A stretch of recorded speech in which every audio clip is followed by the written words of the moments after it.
RCF. Je vous rappelle que nous sommes en compagnie du vicaire épiscopal pour Bruxelles, pour la région bruxelloise, le chanoine Tony Frison. Bonjour Tony. Bonjour Enzo.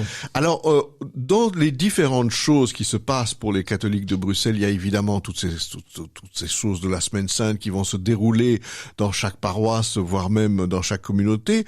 Mais alors, curieusement, il y a cette invitation, le mardi souvent de la Semaine Sainte, à cette messe chrismale où l'archevêque vient bénir ou consacrer même des huiles qui vont après retourner dans les paroisses pour des sacrements aussi importants, pourrait-on dire, que le baptême, que la confirmation, que le sacrement des malades, et même parfois parfois quand ça se passe, l'ordination d'un diacre ou une ordination sacerdotale. Mais ces huiles, elles sont bénites une fois par an à la cathédrale, et là on est invité à y assister. Mais quel est le bien de faire venir les chrétiens de Bruxelles à cette célébration de bénédiction des huiles? Oui, avant c'était pas le cas. Donc il y eut un temps où c'était une chose pour les prêtres. Les prêtres y allaient le jeudi matin.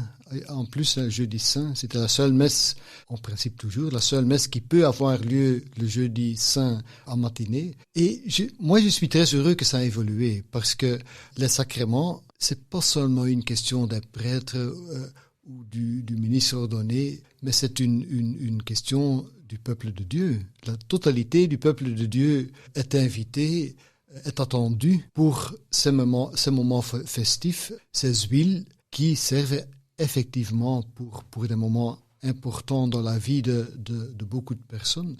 C'est d'ailleurs la raison pour laquelle c'est l'évêque qui est à la manœuvre ce jour-là. C'est pas une question qu'un prêtre fait ici ou là, un peu dans l'ombre ou dans l'urgence, dans sa sacristie ou non. C'est vraiment quelque chose qui est officiel et qui a toute son importance. Et donc, c'est bien utile, c'est bien nécessaire que toute la communauté est présente pour assister à cela. Alors, ce qui est tout à fait curieux, c'est que vont venir des gens qui sont des visiteurs de malades, des gens qui organisent justement le sacrement des malades, des catéchistes qui préparent la confirmation, peut-être même des gens qui se préparent à devenir diacres. Enfin, il y a vraiment des gens qu'on va rassembler, et au fond, ils se connaissent pas entre eux, tous ces catéchistes et tous ces gens. C'est bien alors qu'ils viennent à cette messe? Mais bien entendu. C'est ça l'esprit. Qu'est-ce qu'on voit le moment où un malade reçoit l'onction, il reçoit l'huile, il reçoit le signe, mais il est quand même porté par plusieurs personnes. Il y a toute une communauté derrière qui porte. L'Esprit Saint travaille bien à travers le sacrement même, mais toute la communauté qui entoure, ils sont aussi signes de l'Esprit Saint.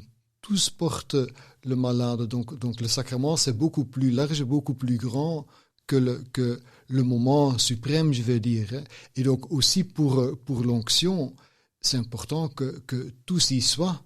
Et le fait qu'on ne se connaît pas, mais c'est justement très bien, parce que ça veut dire que, oui, il y a les différences, mais ce qui nous unit est beaucoup plus important, et rend que, même si on ne s'est pas encore rencontré avant, qu'on est presque la famille dans le Seigneur, dans le Saint-Esprit. C'est lui qui nous rassemble. Alors évidemment, la Belgique n'est pas un pays où l'huile et fait partie du commun. Hein. On connaît plus le beurre et ce genre de choses-là, et le fromage. Et donc l'huile n'est plus dans nos traditions, même au niveau médical, même au niveau de la santé. Peut-être encore l'huile solaire quand on va sur les plages, mais justement, on va dans des pays où l'huile a de l'importance. Pourtant, c'est un signe qu'on a gardé. On a voulu garder ce signe où on va mettre de l'huile sur le corps d'un malade, sur le corps de quelqu'un qui va être baptisé, sur le corps de quelqu'un qui va devenir prêtre ou diacre ou évêque. Ce geste, on l'a gardé, mais pourquoi pas inventer quelque chose de nouveau, quelque chose d'adapté à notre siècle? Il faut pas trop vite dire que l'huile a disparu dans notre société. Quand il n'y a pas de l'huile dans ta voiture, elle roule même pas 10 mètres, pour donner cet exemple-là. Et effectivement, dans la pharmacie, beaucoup de pommades sont en somme sur base d'huile. Donc, pas oublier ça. Et quand il y a des charnières qui font du bruit, il faut même pas une goutte de l'huile pour résoudre. Donc, c'est quand même un produit avec pas mal de caractéristiques remarquables qui nous est donné comme ça et qui garde pas mal de signification, je dirais. D'ailleurs, les frites belges, enfin... Bien sûr. Donc, dans ce sens, peut-être ce serait pensable d'inventer quelque chose, mais se trouver dans une tradition de 2 millénaires où on fait déjà ces mêmes gestes, ça porte aussi. On est dans une tradition, on fait la même chose que des générations ont fait avant nous, ça porte aussi. Alors évidemment, il y a aussi, dans chaque paroisse, il y a de beaux récipients. Il y a même des paroisses qui ont des petits récipients en argent. Ou c'est souvent un bel objet qui reçoit cette huile, qui a fait le petit détour de passer par le doyen avant d'arriver dans la paroisse. Et c'est gardé dans le coffre-fort, parce que voilà, c'est aussi une manière de faire.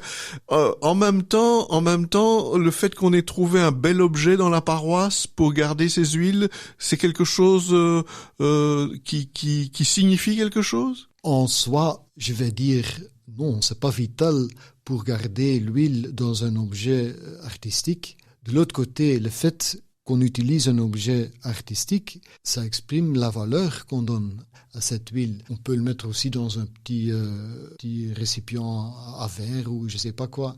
Mais le fait qu'on y met presque un bijou parfois, ça veut dire que l'huile qui est dedans, c'est un bijou. C'est quelque chose, c'est comme un don qu'on a reçu avec lequel on peut faire des bijoux pour d'autres. Donc, dans ce sens, ça a tout son sens de le garder comme ça. Alors évidemment, nous avons le service de la pastorale de la santé qui va dans les hôpitaux et qui s'occupe de la formation et de l'encouragement de ceux qui vont dans les hôpitaux ou dans les maisons de repos. Il y a évidemment toutes les équipes qui préparent les baptêmes des petits-enfants ou même le baptême des adultes. Ils doivent expliquer aux gens qu'ils vont recevoir de l'huile. Qu'est-ce que vous leur suggérez de dire à ces malades ou au contraire à ces parents de petits-enfants?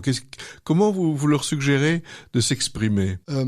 J'étais moi-même pendant des années catéchiste et j'ai donc, pour la confirmation, et j'ai donc expliqué à plusieurs années aux enfants ce que ça signifie l'huile. Et souvent on a fait un petit expériment comme ça. Les enfants avaient comme demande de chercher une pierre quelque part sur lequel on laissait tomber une goutte d'huile profane, pas consacrée, pour constater que cette huile, si la pierre est un peu arrondie, ça coule. Néanmoins, il reste des traces et l'huile imprègne la pierre. Donc, même que la pierre est assez dure, non, l'huile va dedans. Elle est changée pour toujours, cette pierre. Elle est changée parce qu'on peut plus retirer ça. En plus, il y a des caractéristiques qui ressortent. Ça devient brillant, les couleurs sont plus fortes. Donc, c'est un niveau élémentaire. Je me rends bien compte. Mais en quelque sorte, c'est ce que l'Esprit fait avec nous au moment où on reçoit un sacrement. L'Esprit ne reste pas sur notre tête collée avec les traces de l'huile. Avec des mots pour être effacé plus tard. Non, du moment où on continue à dire oui, parce que ça c'est important.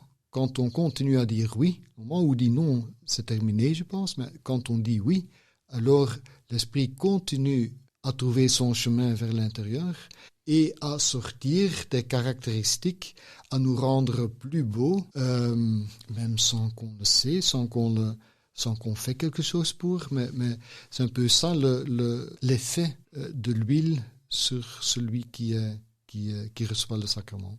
Et donc, il y a un intérêt pour des catéchistes ou pour des gens qui sont de la pastorale de la santé de donner un côté pratique alors à ce sacrement, un côté concret. Ah, je pense bien. Pas seulement de l'expliquer avec des mots sur ce qui se fait.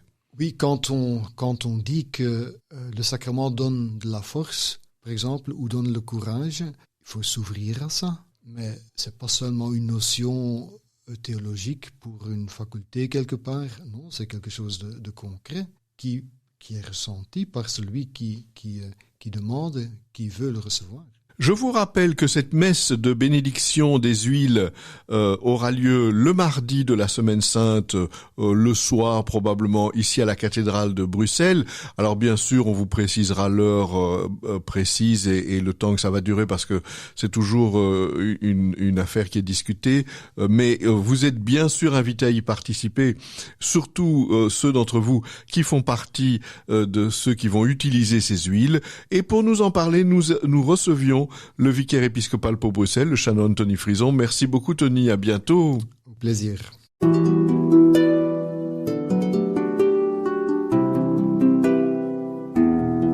Au fil de la vie, Enzo Bordonaro.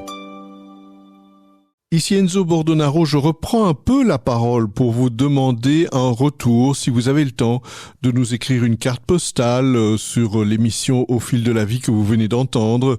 N'hésitez pas à nous l'envoyer. Je vous rappelle l'adresse RCF Bruxelles, rue de la Linière 14 1060 Bruxelles, parce que nous avons toujours besoin de retours, nous avons besoin de gens qui nous disent ce qu'ils aiment dans nos émissions ou ce qu'ils voudraient entendre. Je vous rappelle également que vous pouvez écouter nos émissions différées cette fois-ci, non seulement sur notre site rcf.be